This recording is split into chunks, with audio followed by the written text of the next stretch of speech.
Andrew Holland now joins us. He's CEO in Ambit Investment Advisors. Andrew, thanks very much. Good to have you here. Just quick word in on what the US Fed did yesterday and the way markets are reacting, more importantly. Markets seem to be pretty happy. Yeah, I'm a little unsure why markets are reacting so high. I mean, here's the facts, Prashant. I mean, December, let's go back a few months. December 2015. Mario Draghi didn't do anything with rates then, said he wanted to see how things were. He then, last week comes out, not with a bazooka, with a whole arsenal of weapons to try and shore up the economy. But more disturbing was two facts. One, he said, I don't think interest rates can go lower from here. And two, my inflation forecast has gone from 0.9 to 0.1, which tells you there's a lot of deflation happening in Europe. Now, and in between we've had obviously Japan go to negative rates as well. So, we came to the Fed chairwoman who increased rates in December, said I'm going to look to do 4 rate increases in 2016. And with all the data, whether it's the jobs data, which is very strong, inflation, which is very strong, core inflation's picking up, she said I'm going to cut that down to only 2 rate increases. I'm not quite sure why. I mean, she didn't elaborate on anything global which is concerning her. So I can only think that she wants to weaken the dollar in the short term and maybe run the risk of overshooting on inflation.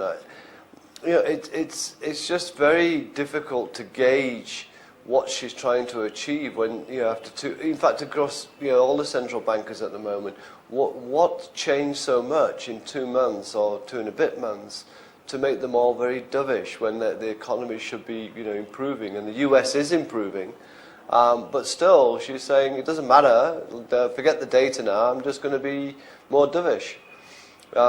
So I think something will give, and I think it's going to probably come through the bond markets or a combination of the bond markets and currency markets. I mean, if you look at our currency today, and we kind of think about China and the devaluation there.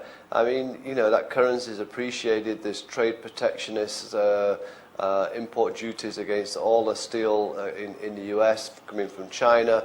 So where does China go from here? It can't devalue its currency because we don't like that, and it's got huge capacity.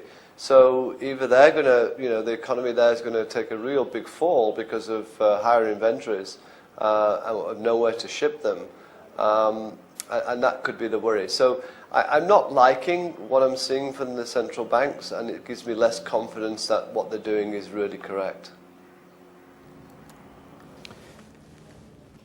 Does this, the market itself, right? Sometimes the market can have different interpretations and then can sort of stretch in one direction for a bit longer. Does it sound like this is one of those instances to you that maybe, for whatever reason, I mean, actually, I've also been trying to get my head around this, because if the message has been from around the world why the central banks are losing the punch, the sting, why is what the Fed has done any different? Why should it be seen as any different? Anyway, but that's besides the point. If the market can do what it wants, does it look like, though, to you that this could extend meaningfully higher for a while?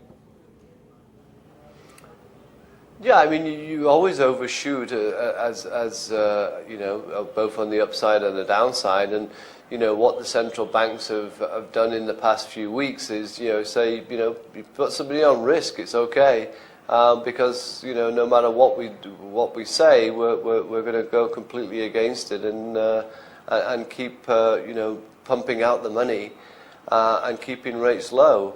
So the risk assets that we've seen in terms of more recently has probably reflected that in the past 1 month. I mean, we've gone from end of February talking about recession globally to a risk-on trade.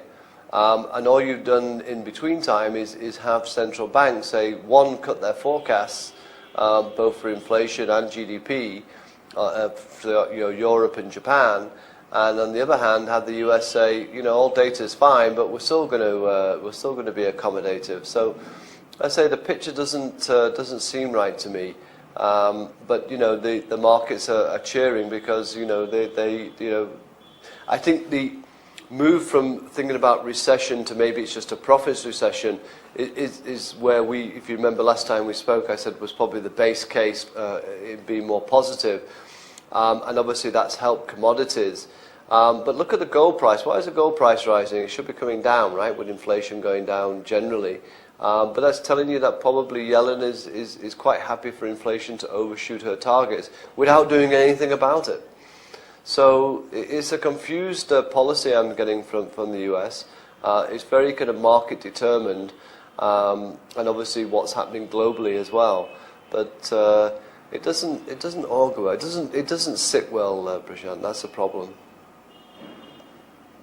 And of course, it's also possible that the dollar weakens from here, maybe substantially, but interest rates in the US are still higher, a little bit higher, right? I mean, they are going to be higher by the end of the year than they are now. Maybe not by that much, but by a little bit. So let me put it a different way. I mean, you obviously saw what she had to say. You can see the data is very strong and very supportive for rate hikes. Now I think the market's putting a probability of just under 50% of a rate hike in June. Now let's say there's a rate hike in June. Won't that strengthen the dollar from here? Won't it send bond yields higher in the US? So, that's, we're kind of saying, okay, we're very happy with what Yellen's done, but then I think we're very quickly going to focus towards June and say, what would, if data's still, very strong, she probably has to go and increase rates. A weaker dollar will send inflation shooting up, right? Because you're importing inflation, and with the higher commodity prices that we have at the moment, that will help that, and you offer a low base anyway. So I think these things, we haven't really kind of thought about too much in terms of the euphoria of just getting more liquidity and being able to put more risk on. But I think as we gradually kind of see more data in the next few months, I think if it remains strong in the US in particular, then we're going to start talking about a Fed rate increase again. So then what happens to commodity prices and what happens to emerging markets? So, I'm not in the, I can't get myself into everything's okay camp at the moment. Yeah, well, that's good to hear. Because if you were in that camp, then I wouldn't know what to ask you. All right, let's. What are your views about India, Andrew? How is the market here looking?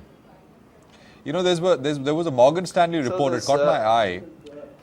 It said, "Is India being thrown out of the EM basket?" I don't know if you read the note or not. In a good way, thrown out of the EM basket in a good way.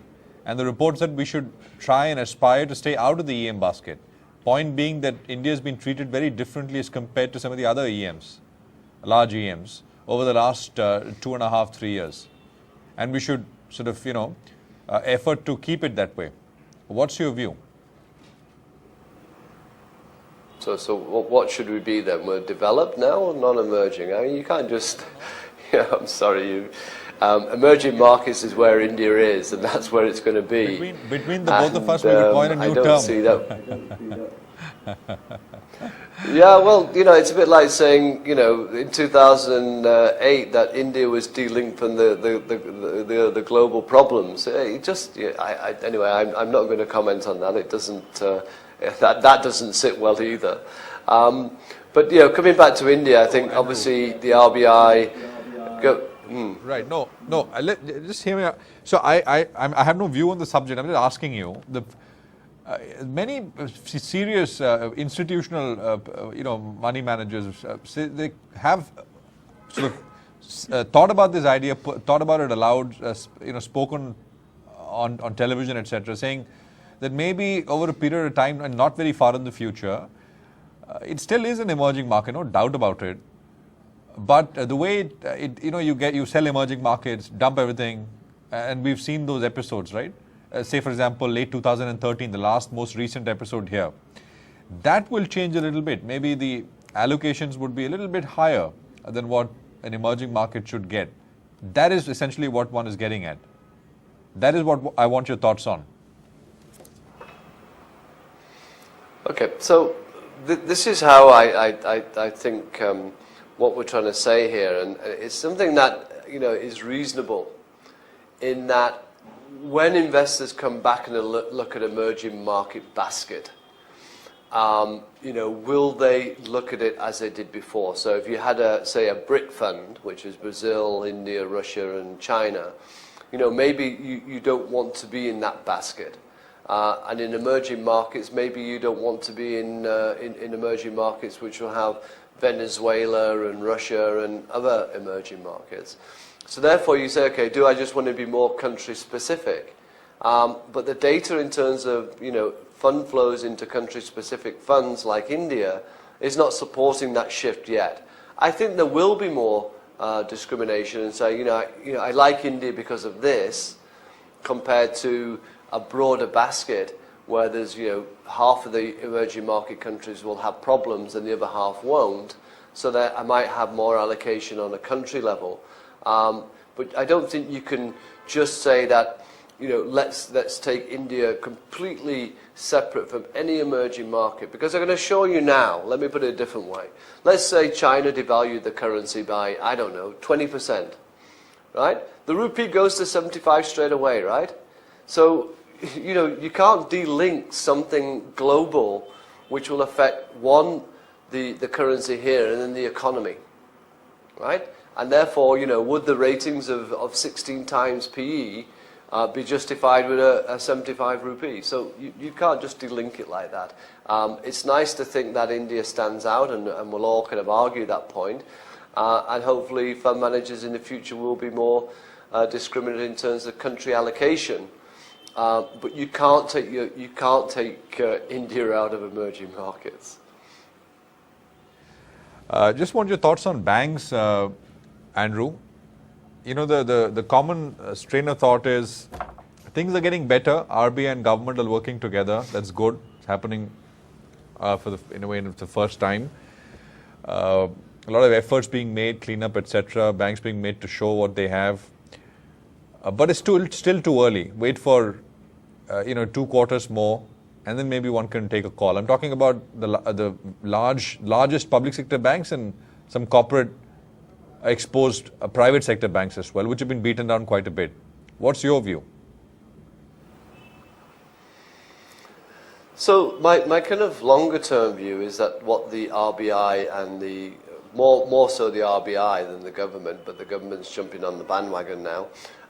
It's going to be good for corporate governance of the banks, and obviously if the bankruptcy law goes through or code goes through, these are very good long-term moves and will help India going forward.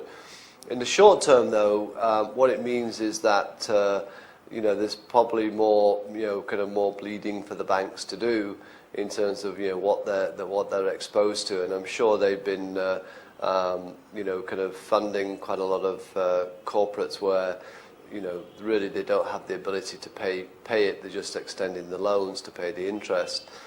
So let's see if that comes out.